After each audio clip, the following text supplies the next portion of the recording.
Kung nag-congratulate ang mga kaibigan sa industriya ni Ann Curtis tulad nila Bong Navarro, Ia Villania, Nica Valdez, Say Alonso, ang kanyang kapatid na si Jasmine, Mariel, Liz Uy, I Love Virginia, Isabel Daza, well, napakarami pa ang natuwang mga kaibigan ni Ann Curtis sa nasabi nga po nitong wax figure na matatagpuan sa Hong Kong sa kay Madam Tao Sud, kung saan ang lahat po nagkakaroon ng wax figure ay mga kilalang tao usually sa buong mundo, mga sikat internationally.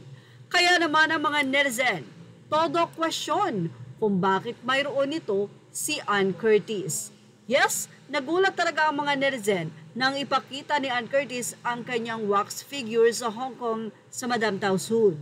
Kung marami nga daw natutuwa at napaproud kay Ann Curtis dahil sa pagkakaroon nito, kinu-question naman siya ng ilang mga netizen ang napiling bigyan ng wax figure ng empty samantalang napakarami daw mas deserving na si celebrity. Sa darating na December 9, nakatakdang i-display nga ang wax figure ng kapamilya actress TV host sa Madam Tao Sud's Hong Kong na in-unveil last Wednesday, November 27 sa Makati City. Pahayag ni Ann sa panayam ng ABS-CBN, I am honored, thrilled, and excited. This is amazing. I can't believe that I'm gonna have my very own wax figure. Suot ng wax figure ni Ann ang kanyang cream Dior gown na personal na idinonate ng actress na siyang naging OOTD niya sa isang event ng Tiffany & Company. I wanted something that would be timeless and elegant, which really speaks with how I like to personally dress.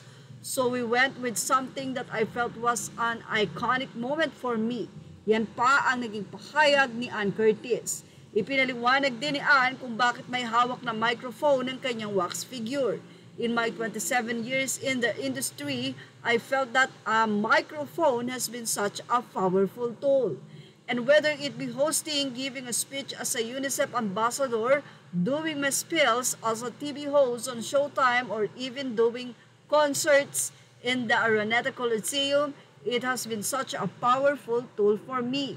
Paliwanag pa ng aktres. Naging kasunod naman ito ang bumuhos sa congratulation message kay Ann sa bago niyang achievement, pero may mga netizen din, nasabi nga natin, ay nagreklamo at komisyon sa kanya. May mga nagbanggit pa sa pangalan nila megastar Sharon Cuneta, superstar Nora Honor, star Vilma, star for all Vilma Santos, na mas deserving daw mabigyan ng wax figure. Narito ang ilan sa mga naging komento.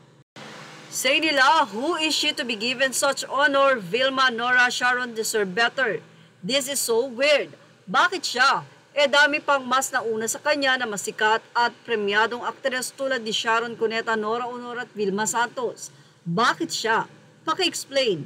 I don't get it. Why did she get a wax figure? I mean, hindi naman siya ganun kasikat, ni wala siyang advocacy, ni hindi siya beauty queen. Ang dapat may wax figure si Efren Bata Reyes or si Heart Evangelista. Hindi ikaw ang kauna-unang Filipina actress na may wax figure. Si Lea Salonga maliban sa singer-actress din. Vilma Santos, Nora, Sara, G, Catherine Bernardo, mas deserving sila. Si Ann para maka-attract ng turistang Pinoy, karamihan yan ay mga batang henerasyon, mababaw na tayo ngayon maski sa gobyerno o artista binoboto natin.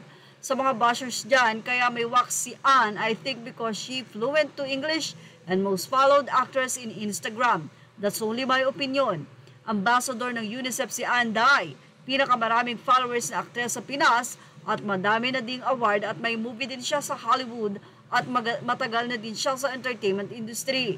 May wax figure na din doon sila Lea Salonga na Broadway singer, Catriona at Pia na mga Miss Universe sa pagkakaalam ko. Kaya hindi lang si Ann at deserve naman ni Ann, huwag kang bitter. Congratulations Miss Ann Curtis, you are the one and only Diosa. Congratulations Miss Ann Curtis, you are such an incredible actress, genuine and gorgeous. Si Ann, hindi lang kilala sa bansa kundi maging sa labas ng bansa, kaya deserve niyang gawa ng wax figure. Thank you for watching. Images are all credit to the rightful owners. Please like, share, and subscribe.